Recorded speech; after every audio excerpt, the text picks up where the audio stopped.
Pada video kali ini, kita akan ngebahas mengenai update terbaru dari Google PageSpeed Insight. Ada banyak hal yang menarik, dan bahkan ada 2 perubahan dalam laporan PageSpeed Insight. Penasaran? Ingin tahu info lengkapnya? Yuk, simak video ini sampai selesai.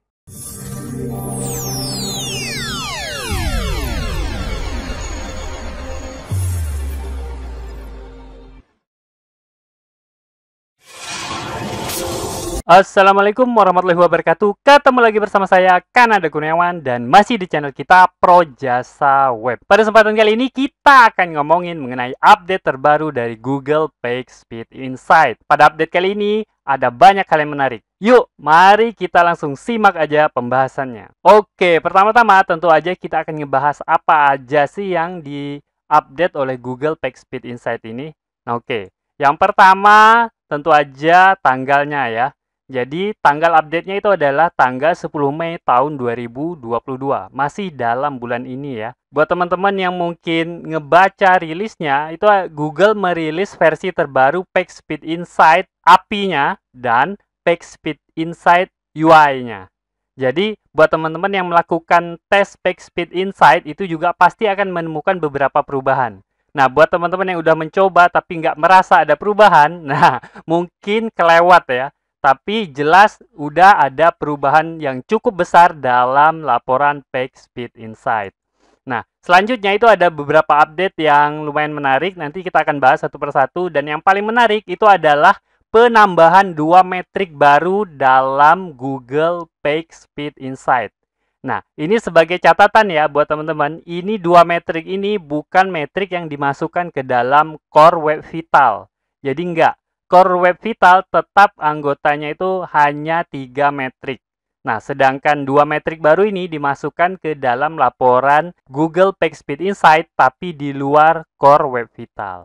Oke, supaya nggak kebingungan apa aja metrik baru itu, mari kita langsung aja bahas ya. Nah, yang pertama, metrik barunya itu adalah Interaction to Next Pane atau INP. Ini baru banget, nggak pernah didengar sebelumnya. Jadi, kita akan bahas secara lebih dalam pada akhir video ini ya.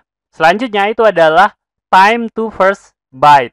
Nah, tentu aja teman-teman yang udah lama bergelut dalam hal kecepatan website, tentu aja udah pernah dengar ini ya. Karena metrik ini udah lama banget dipakai. Dan saya rasa sebagian besar teman-teman dari SEO juga pasti tahu metrik yang satu ini.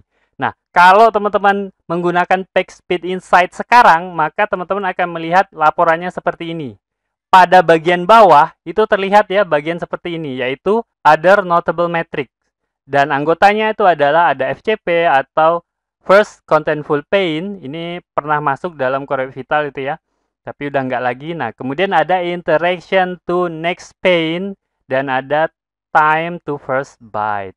Nah, kalau teman-teman lihat secara seksama, teman-teman akan melihat ada ikon labu Erlenmeyer. Nah, mungkin teman-teman yang pernah melakukan uji coba laboratorium tentu pernah mengenal labu ini ya, labu Erlenmeyer. Yang ini ya maksud saya, ikon ini. Nah, apa maksudnya dari ikon ini? Nah, artinya bahwa metrik ini itu masih dalam eksperimen. Masih dalam eksperimen, jadi tidak tetap atau belum secara mutlak ditetapkan masuk ke dalam laporan PageSpeed Insight. Begitu juga metrik time to first byte. Jadi dua-duanya masih eksperimen. Artinya apa? Artinya metrik ini bisa sewaktu-waktu diubah oleh Google atau bahkan bisa sewaktu-waktu dihilangkan. Oke, selanjutnya ya kita bahas. Oke, kedua metrik ini akan kita bahas pada akhir video ini. Jadi teman-teman jangan khawatir, kita akan lakukan pembahasan secara lebih mendalam. Selanjutnya kita akan bahas beberapa update yang lain ya. Beberapa update dari Google PageSpeed Insight yang baru. Yang pertama itu adalah data lapangan dan data lab pada PageSpeed Insight dimuat secara paralel sehingga Anda dapat melihat hasilnya secara lebih cepat. Artinya kalau teman-teman coba sekarang PageSpeed Insight itu data lapangan ada pada bagian atas dan paling cepat di load gitu ya, langsung muncul. Kemudian data lab-nya itu secara perlahan akan dimunculkan di bagian bawahnya. Nah, kemudian Google PageSpeed Insight akan mencoba menyelesaikan pengalihan HTTP sebelum analisis. Nah, sebelum update ini, Google PageSpeed Insight itu mengirim URL langsung ke Lighthouse dan Lighthouse akan menangani pengalihan. Sedangkan sekarang, PageSpeed Insight akan mencoba mengikuti pengalihan sebelum menyerahkan URL tersebut ke Lighthouse. Jadi berbeda ya dengan update sebelumnya ya. Nah, selanjutnya, metrik Core Web Vital itu muncul langsung di bawah penilaian Core Web Vital. Nanti juga akan kita lihat ya contohnya ya. Nah, selanjutnya itu adalah perubahan pada desain mengurangi verbositas dan ruang vertikal. Buat teman-teman yang belum tahu, verbositas itu adalah pengucapan atau tulisan yang menggunakan lebih banyak kata daripada yang diperlukan. Jadi, kira-kira desain barunya ini, Google PageSpeed Insight, mengurangi kata-katanya gitu ya. Jadi, nggak terlalu banyak kata-kata, tapi jauh lebih menjelaskan intinya.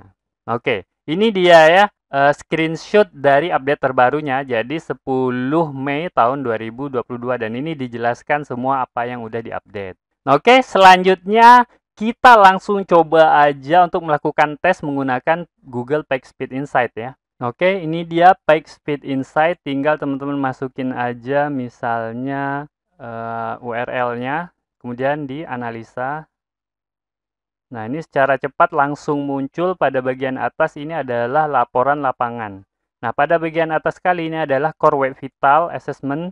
Nah, kalau memang teman-teman lolos, ini akan tulisannya warna hijau ya. Kalau nggak lolos, ini pasti udah berwarna merah, ditebelin lagi gitu ya. Nah, kemudian pada bagian bawahnya itu adalah ada beberapa metrik baru, yaitu Interaction to Next Pane atau INP, kemudian Time to First Byte.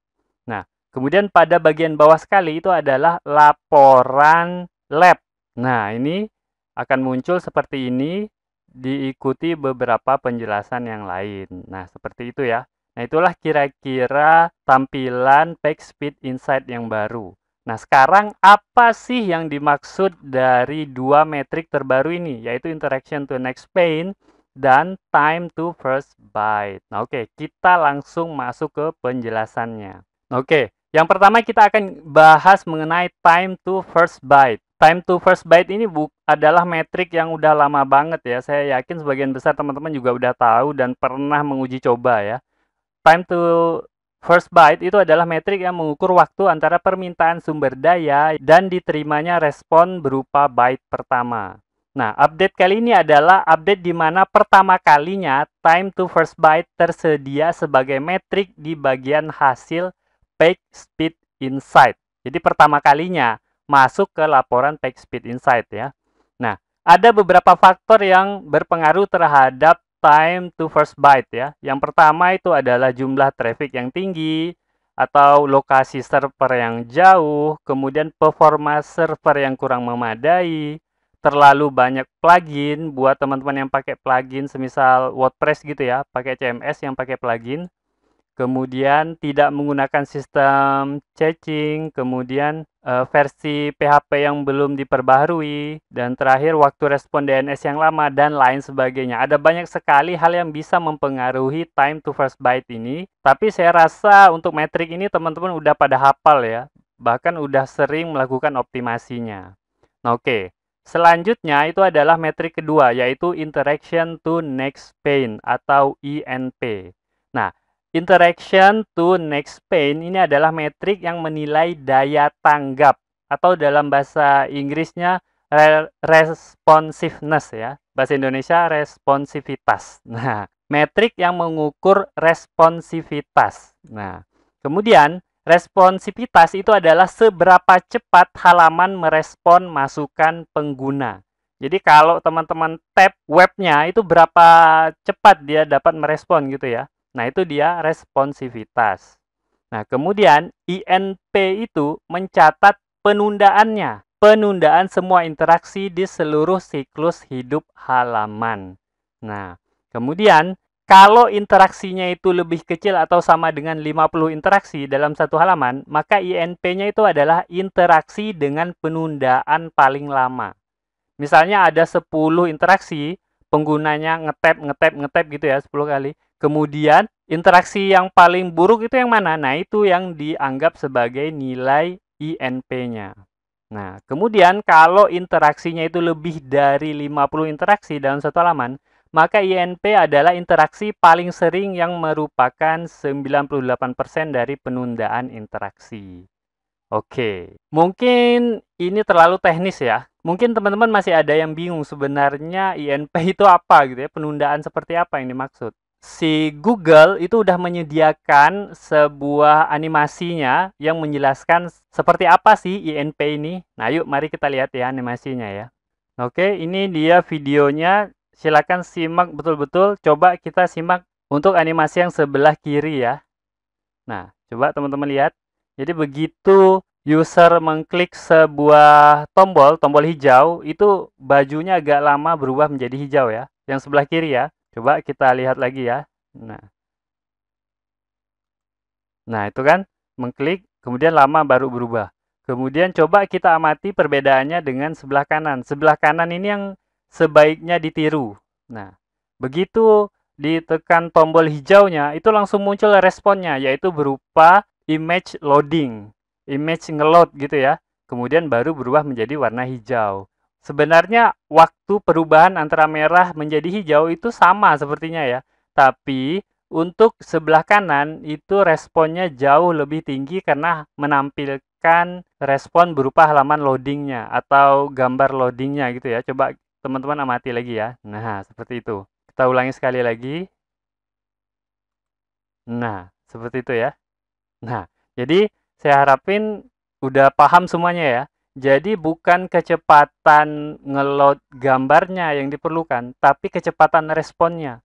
Nggak perlu gambarnya itu betul-betul cepat, karena memang ada beberapa gambar yang memang lambat di-download, tapi teman-teman harus meresponnya dengan cepat, yaitu dengan cara memberikan sesuatu gitu ya, selama menunggu gambar itu di-download. Bisa jadi sesuatu itu adalah gambar loading seperti yang dicontohkan. Nah, oke. Sudah jelas ya mengenai INP ini ya. Jadi memang metric interaction to next pane ini betul-betul mengukur responsivitas. Jadi nggak perlu terpaksa dengan segenap sumber daya mempercepat downloadnya, tapi cukup mempercepat responnya saja gitu ya. Jadi saya rasa itu bisa dilakukan dengan usaha yang tidak terlalu besar ya. Nah, oke, mungkin itu dia dua metrik yang masuk ke dalam laporan PageSpeed Insight yang terbaru. Nah, kita sampai kepada simpulan. Jadi simpulannya, PageSpeed Insight itu adalah sangat dinamis ya, bisa berubah kapan saja dan bahkan bisa bertambah dan bisa berkurang kapanpun tergantung dengan apa yang dilakukan oleh Google ya. Nah, kemudian, metrik eksperimental itu dapat berubah sewaktu-waktu dan bahkan dihilangkan dari laporan PageSpeed Insight. Jadi dua metrik yang udah kita bahas itu bisa aja menjadi metrik yang tetap berada dalam laporan PageSpeed Insight atau bahkan bisa dihilangkan kalau memang tidak sesuai dengan harapan Google. Nah, oke. Mungkin itu aja yang bisa saya sampaikan pada video kali ini. Semoga aja video ini dapat bermanfaat buat teman-teman semuanya. Dan saya akhiri, Assalamualaikum warahmatullahi wabarakatuh.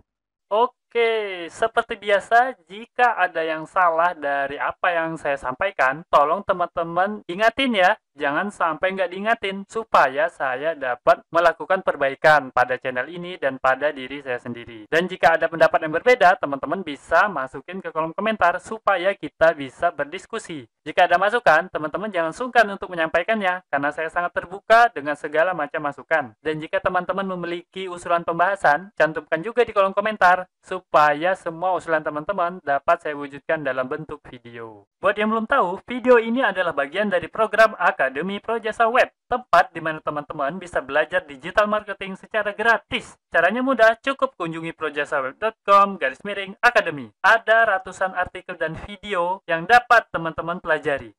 Jika ada pertanyaan mengenai materi, teman-teman tinggal hubungi saya melalui email info@projasaweb.com. Gratis tanpa biaya apapun. Harapannya dengan program ini semakin banyak orang yang memahami digital marketing. Saya percaya jika semakin banyak orang yang paham digital marketing, maka ekonomi kita juga akan semakin baik. Yuk dukung program ini dengan cara subscribe dan share video ini, serta mengunjungi Projasa Web Academy.